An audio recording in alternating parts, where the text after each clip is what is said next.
Good afternoon, good evening, ladies and gentlemen. Welcome back to the Shadow and Sun Show, and welcome back for my last Boothill review, unless something new comes down the pike, which I kind of doubt it since it's been out of print since, 1980s, 1984. For today's module review, BH5 Boothill Range War. Again, not my favorite. I'm going to go with the Lost Conquistador Mine being my favorite. This one I'm going to give a solid 7. It had some issues, but right off the bat, let's go over the basics. One of the player characters inherits a big old ranch. What do they call it? Inherited 640 acres of wheat fields, apple orchards, and Douglas firs in Grant County, Oregon. A family legend leads you to believe your great uncle buried his fortune somewhere on the land, and therein lies the rub. Nowhere in this adventure do they ever talk about your great uncle's fortune other than the land itself. That would have made for a much better story than a land grab between sheep herders and cattle ranchers, both vying for your piece of land. Kind of, obviously would make for a decent Western movie, but at no time whatsoever do they ever talk about the buried treasure. Come on, folks, that's a no-brainer. Somewhere on the land, you mark an X on the map, and that's where the treasure is. Some sort of, digging process, or going through caves or something to find your uncle's treasure, but that never happens. Instead, there's all kinds of shenanigans and vying for control, people trying to buy your land and things like that. Eventually, a couple of standoffs between the sheep herders and the cattle ranchers, but no gold. And there are various ways to settle the differences and smooth things over, patch things up between the two factions. You could take sides, or you could stay there in the middle. And there's all kinds of other opportunities for some gunplay and some action and chases and escapes and all that sort of thing. But believe it or not, most of the module is taken up with revisiting Promise City from, was it Ballots and Bullets? I think it's Ballots and Bullets. And instead they've got a new map, new locations, almost a completely different town from the previous adventure, and that takes up a good chunk of the adventure, plus all the NPCs that populate Promise City. Apparently it takes place before or after Ballots and Bullets, and then there's a couple of pages of sample player characters, and then 1, 2, 3, 4, 5 pages of NPCs statted out for the various locations in Promise City. Now the map of Promise City is actually a much better map, I think.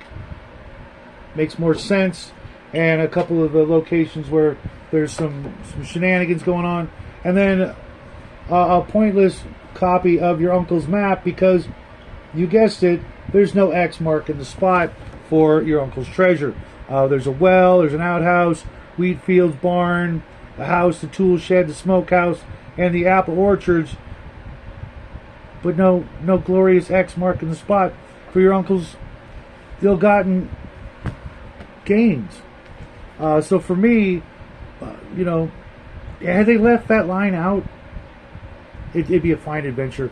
But that, once again, just like with the other adventure, Mr. G never talked about, but one sentence leaving you hanging, leaving you wondering, well, what's going on? Who is the big bad guy in the shadows? Besides me, of course. And here, I hate to go on and on about it, but, you read the back of the module, and that's the first thing you're going to go and look at, is what's this adventure about? What can I expect to encounter and experience in this adventure? And you think it's got to have something to do with some treasure, some gold, silver, you know, something like that. But if it was there and I missed it, let me know. But I couldn't find it, so for that, it's only getting a 7. It's well written, it's well thought out, well planned out, lots of interesting things to happen. But just leaving that one little thing just hanging there, just for me, just, you know, blows it for me. But like I said, it's not bad. But definitely, you know, you can read it on in PDF form for free out there. If you try to buy this one, for some reason, the later modules are actually more expensive, probably because they didn't print as many. This one was written by Philip TATERCZYNSKI. Seriously, that's what it looks like to me. You tell me what you think, folks, if you can read it, if it's not backwards to you.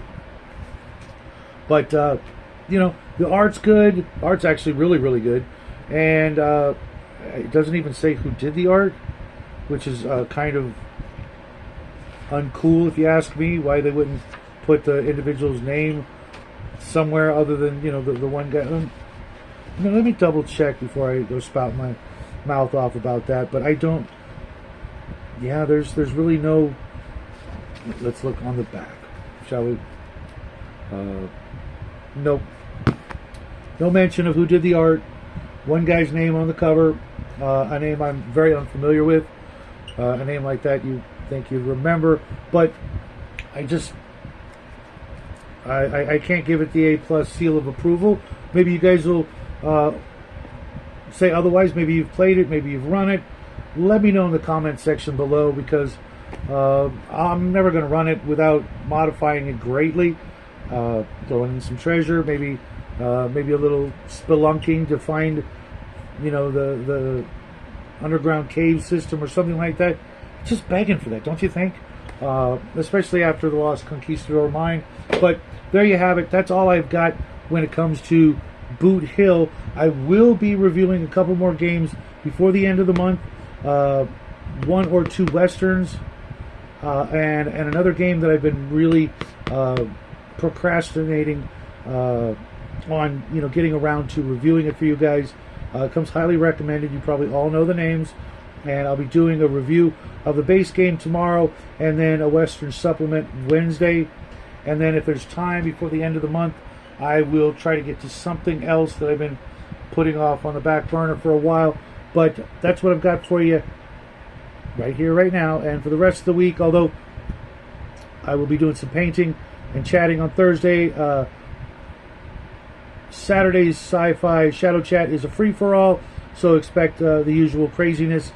And Justin Thor and I will be doing a breakfast show in the mornings, Wednesday and Friday, from this point on. Whether it's going to be on his channel or mine, we haven't decided yet. But you can expect the same sort of craziness and goofiness that we all brought to you on the Hungard show.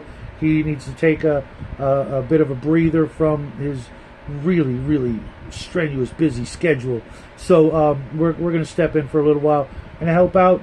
Hope you guys have a great week. It's only Monday. The weather out there is beautiful, at least where I live. Other folks, I heard they're getting snow still, but, you know, we hope you guys are having a great week. Get some great gaming in. I'll see you guys in the comment section, or I'll see you with the next video. And until then, folks, have a great day and happy trails.